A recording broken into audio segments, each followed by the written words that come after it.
Hello, it's really amazing and fantastic day today for the celebration of the birthday of our birthday celebrant here. Happy birthday, Erica, and happy 18th birthday. Dalaga ka na.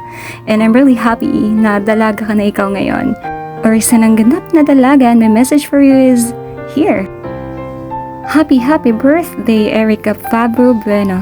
Oh no, pagpasensya mo na, yan ang message ko sa'yo. Yan lang ang tanging masasabi ko. Happy birthday to you, Erica, and happy birthday. I'm really so happy na ang ganda mo na ngayon. And you're enough na sa lahat ng mga bagay. Happy 18th birthday, and I do hope na ikaw pa rin yung Erica na makikilala ko hanggang sa kahuli-hulihan.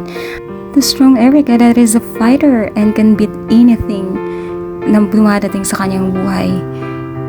The Erica who can love people around genuinely, and ito na talaga yung tanging message ko sa iyo here. And pakinggan mo sana ito. To my dearest Erica Bueno Fabro, happy birthday and thank you for being my reminder at all time. Message ko sa iyo, wish or what I prayed na sana magtagumpay ka sa life mo. Yung mga dreams mo, yung mga desires mo sa iyo at para sa family mo. Sana kahit magtampo ka sa akin o magalit ka sa akin, o hindi mo na ako pansinin, o kahit kalimutan mo ako, isa lang ang wish ko sa'yo. Sana huwag mong kalimutan yung mga itinuro ko sa'yo kasi hindi ko ituturo sa'yo yun kung alam kong ikakasama mo. Lalo na din sa pagtulong sa iba, kahit gaano kasama ang loob mo o gaano kakagalit kung kaya mong tulungan. Ako na nakikiusap para sa kanila, tulungan mo pa rin. Ako yung pinakaunang-unang magiging happy kapag naging successful kayong mga dumaan sa akin. Yung mga path na gusto niyo or gusto niyong abutin, I am really praying and do hope na maabot niyo. Pero pag dumating ka o sila o yung mga matuturuan mo pa sa time ng pre-trial, trials and final trials, lumingon ka pa rin.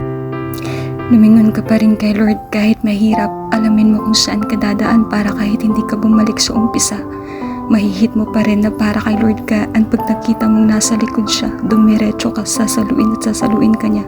Pag alam niyang hindi mo kaya, pwedeng magtanong si Lord, pwedeng magtampo, kung magagalit ka, go. Pero kahit sobrang hirap, stick your heart to Him, patago o hindi.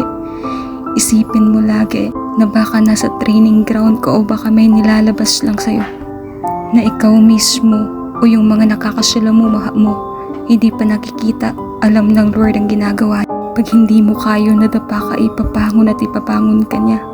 To push or pull you depending on where will be the best strategy to build your strength. As an ate and as a mentor, as your adopted sister, magtagumpay ka o hindi, I'll always be proud of you. Kasi kahit ang hirap at puro tinik upako yung daanan, naglalagpasan mo kasama yung mga angel army ng Lord.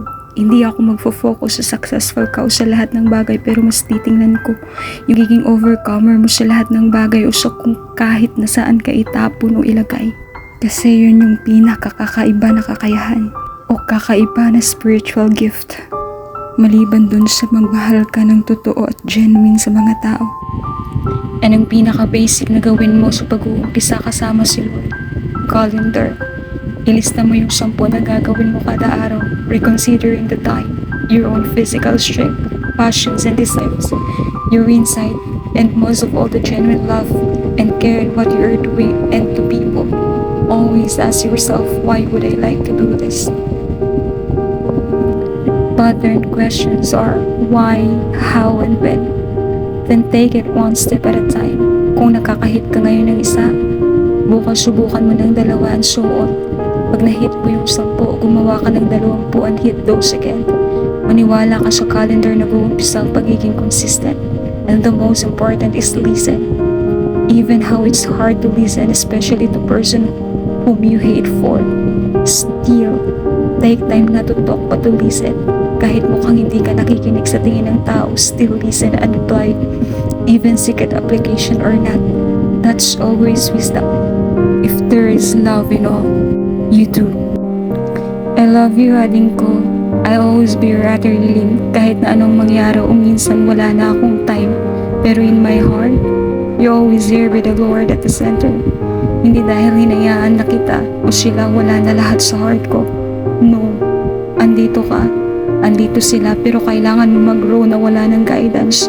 You already matured to do things. Ikaw naman ang need bumuo ng plato na matatapang na army na igagayad at tuturuan mo kasama ng Lord o yung mga magiging mentor mo pa.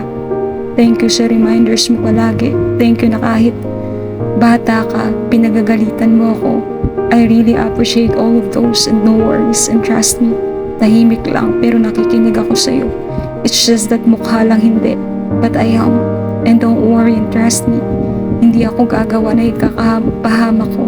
Kasi gagawa pa lang ako. Nagra-rhyme na yung sigaw mong, Ate Rilin, babangga ka na, sa gilid ka dumaan. Kapag nasa kalsada tayo, nahawak ko yung phone ko. Just trust God in the given task of Him for me and for you and for all.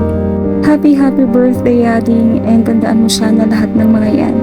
Dahil darating ka sa panahon na magiging sandata mo lahat ng yan. But anyways, happy birthday again, Ading, and tama na muna ang drama. So here it is. Ito yung mga photos na mga nahalungkat ko sa baon. This is where we've been started. Kung paano tayo nagkakilala, paano tayo naging close, paano mo sila nakilala. And that's all of it. And watch this.